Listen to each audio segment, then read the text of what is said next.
Welcome, Dr. James Beckett, Sports Card Insights. Thanks, sponsors, Beckett Media, Beckett Grading, Beckett Authentication, ComC.com, Heritage Auctions, Huggins Scott Auctions, Mike Stadium Sports Cards, Burbank Sports Cards, Upper Deck, Panini, and Topps. I was on Hobby Hotline about a week ago, so you'll see some references to the recent March Madness, so I thought I'd get this out. The episode's already been published. As always, I strongly encourage you to not just listen to the whole thing after the fact, but if you're not doing anything extra special on a Saturday morning or a Tuesday evening, pop in for a Hobby Hotline on the Bench Clear Media Network on Saturday mornings. Rotating co-hosts, Danny Black was the quarterback, and Adam Palmer and I were there as panelists to answer questions, the issues of the day. The issues we talked about, main themes, of course, we're on for about an hour. This is, I think, 12 minutes. We talked initially about the NIL situation as it applies to March Madness, and then talked about not just social media etiquette, but I guess etiquette in the hobby. I think it's better for business if you're kind. On the other hand, there's some people out there that want to be noticed and want to do that by controversy and sometimes negativity. If you're a heel or you're a hero, you can have a following. I think it's better to do the right thing. Some of the wrestling heels are actually pretty good people in real life, just like some of the hockey goons. Some of the goons are really stand-up guys. They're not just going around trying to beat people up. They're protecting their superstars if you talk to them. Anyway, here it is, outtakes from Hobby Hotline. Check it out in its entirety. Thanks, Adam and Danny, and thanks to all those who called in and commented in. Are we going to see cards for the players before the tournament or after the tournament where they're going to have real value? My friends that get real involved with college sports recruiting, there's promises made to these athletes when they come in, and they're literally guaranteed, in many cases, 5-figure or 6-figure or even 7-figure NIL money without any regard to where that's going to come from. They're just guaranteed. And I don't know if it's coming from a booster or whatever for a personal appearance kind of thing. So when these young basketball players get these guarantees, this is a way to monetize it with other people's money, but not from the boosters. These things have to be in the works. If they're not contemplating memorabilia and card stuff, they're really missing out. So I hope something's in the works because it's in the news. Now, having said that, if you're a newspaper person, if something happens last night, how many of the papers this morning are not covering Purdue's upset by Farley Dickinson? It's all going to be in there with photos. Okay, how's it different from a card set? They could do paper sets, pictures, ink on cardstock. I don't know that they can turn autographs and game used overnight, but they literally could slice and dice because the screen grabs are there for photography of some of those blocks at the end of the game. All the Farley Dickinson guys were just playing at hyperspeed, and the Purdue guys just lost heart doing slow-mo. Anyway, you could capture photos from that, have it produced this morning and pre-sold today to be shipped today or tomorrow. Again, I just don't know if that's going to be of great interest without the autographs. Maybe you'd have a chance to get an autograph that would be redeemed at a later date. I think the NIL people are missing the boat if they're not hitting the memorabilia and card market hard. The thing that's going to get attention and be newsworthy is going to be good for our whole industry. Couldn't they print 100 teams and just eat a couple? The hobby is counter-instinctual. So let's say last month they get releases from all the teams they think might be in March Madness. As we know, only 68 got in, and 4 of them were very briefly involved. So they got 68 teams. They picked 100. They don't need to do it in advance unless they're going to do autographs and game used and things like that. And right. Probably not even game used, but player worn, let's say. Yeah. Here's the issue. When the 68 teams get through, would they throw the other 32 teams in the dumpster? I don't think so. They'd be short prints. They're not going to throw away assets. Now, if it's a paper card of a player that didn't do anything, a team didn't make it, maybe those go in the dumpster. But any game used or autograph stuff from, like Adam says, the NIT or just a good player that might be drafted. And what we found out from Farley Dickinson is that you shouldn't be picking favorites in advance. You've got players there that you would not have thought. The one guy wasn't even a starter. My feeling on these cards is I think at some point, like prospecting, and I always look at the Bowman first, there is a market for prospecting somehow at some level.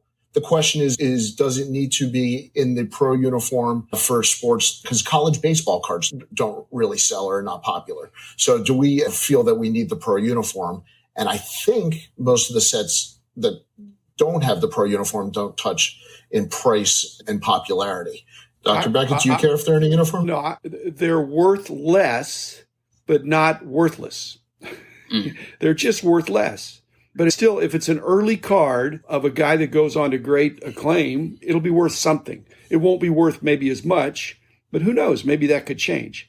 40 years ago, the Star Company came along. They're much maligned in some circles, but really, it's a lot easier to do team set bags in terms of the distribution. And that would work really well, perhaps with some random chase element in the bags. The chase element in the Star Company basketball is you don't know what the centering is in the cards that are in the middle of the bag. You could try to shimmy it and try to figure it out, but you really can't.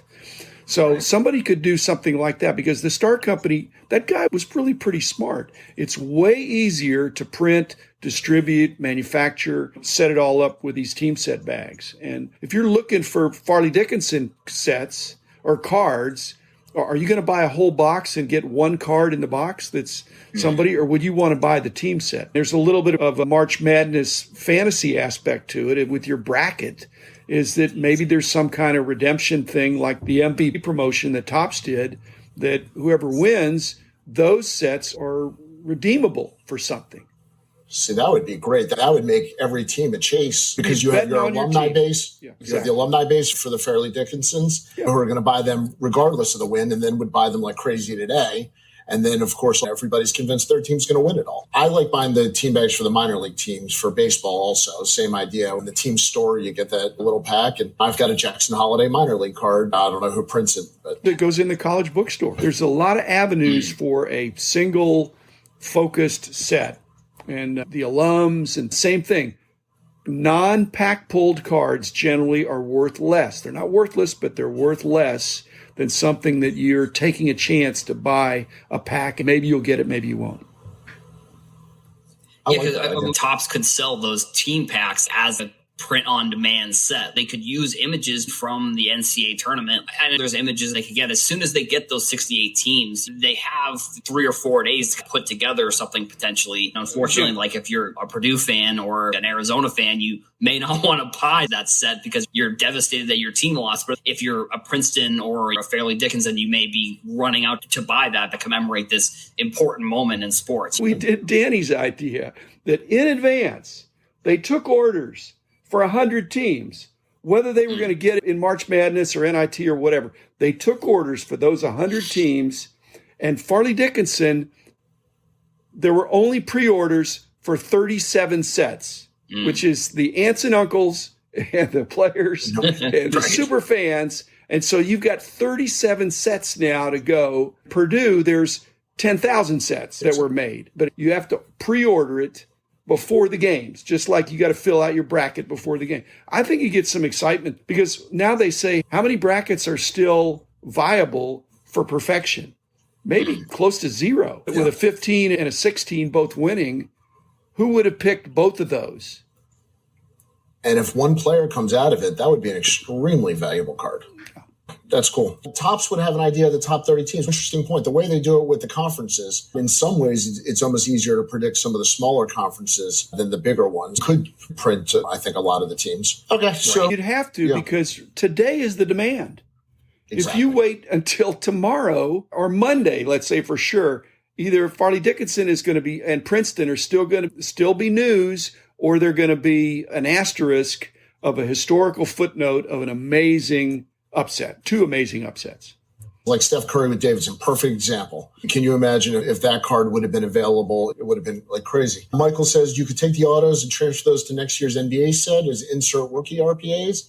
is cross marketing. It's a great idea for the guys that will make the NBA. One of the challenges of the NCAA tournament is very few of the guys are actually going to make the NBA. So that's why giving them a card is cool. Dr. Beckett, when you switched into content creation, as a learning curve or decision about how you wanted to approach your shows, did you think positive? Did you think neutral? We're talking about etiquette. We're not talking about illegalities, breaking laws. I hope we're not even talking about dishonesty. We're just talking about maybe not giving full credit.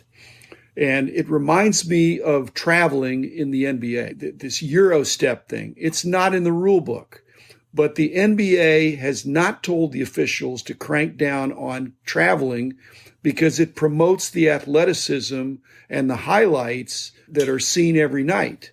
So what Adam is talking about is perhaps adding friction to some of the people who want to just play fast and loose and not give credit. I agree, it's not good. But is the NBA or anybody want to crack down on it when it's allowing for more easier, less friction to get things out there and to propagate and to grow? And so I think that's the whole thing of social media. If it's bridled, that's not as good as if it's unbridled. And so I'm with you, Adam. It's more etiquette to borrow or take something and pretend as if it's your own or your discovery. There ought to be proper attribution. 100% agree. U.S. Sports Card says social media drama seems to be wild west, and I'm okay with that.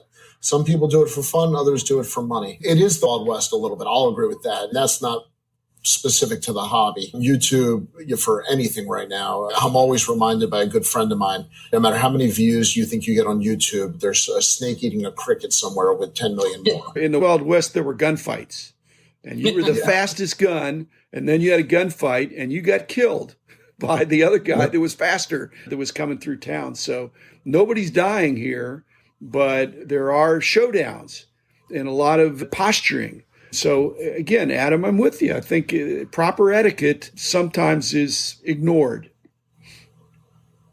Yeah, unfortunately, in a situation like this, the post in question probably got more engagement because of the drama sort of that it has created rather than if there had just been tagging that had gone on in the first place. And I think it's just unfortunately, I try to use social media to enjoy content that I like, but sometimes I get enthralled in the drama on the internet, to be honest, because it's just interesting. It's one reason why the Jersey Shore, for example, I think it's one of the best shows of all time because it was so outside of the life that I lived and there was just drama all the time. And it's why people like reality TV, just because like whether the drama is real or the drama was created by the producers, like edited that way, people just enjoy the drama. We're all in a giant reality show.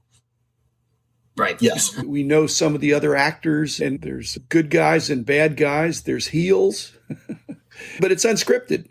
Negativity sometimes sells, but it's like my wrestling analogy. If you're a heel in one of the wrestling federations, you've got to be interesting. If you're a jerk, you got to be a jerk in an interesting way. If you're going to lose, you've got to lose in an interesting way. There has to be some substance there. Otherwise, you don't have a following. So you have to have some shtick. And so a lot of these people, Adam, we're talking about, have a shtick. They have something that sets them apart, and they're rubbing some people the wrong way, a lot of people the wrong way. But that's their sense of being a heel, I think. Maybe it's just the way they really are. But most of these wrestling guys are not heels in real life. And that's a huge point because I think not all hobby content creation is real life either. I think they're playing a part. They have a persona. Yeah. And my weakest point in content creation was when I lost my patience with somebody in the hobby. And I will say that my etiquette there was not what I wish it would have been. But it did. Something rubbed me the wrong way. And I think this person enjoys playing a heel. And it was probably on me to ignore it. If less people engaged in it, there would probably be more positivity that we could all share. The social media world, Danny, if half the people love you and half the people hate you, that's a recipe for success. What's not a recipe for success is 10% of the people love you, 10% hate you, and 80% don't care. So to be polarizing sells.